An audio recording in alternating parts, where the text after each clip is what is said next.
ইরানের কাছে Donald Trump নাকানি চোপানি খাচ্ছেন।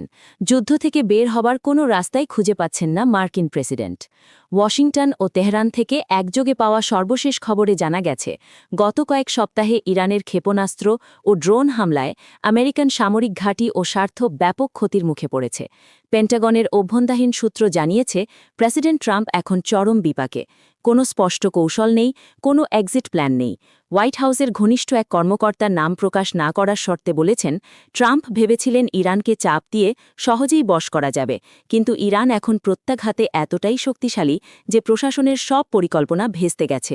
বিশেষজ্ঞরা বলছেন, এই সংঘাত শুরুর পর থেকেই ট্রাম্প প্রশাসন একের পর এক ভুল সিদ্ধান্ত নিয়েছে। ইরানের সাথে কূটনৈতিক আলোচনার চেষ্টা করা হলেও তেহরান স্পষ্ট জানিয়ে দিয়েছে, কোনো ছাড় নয়, শর্ত মানতে হবে।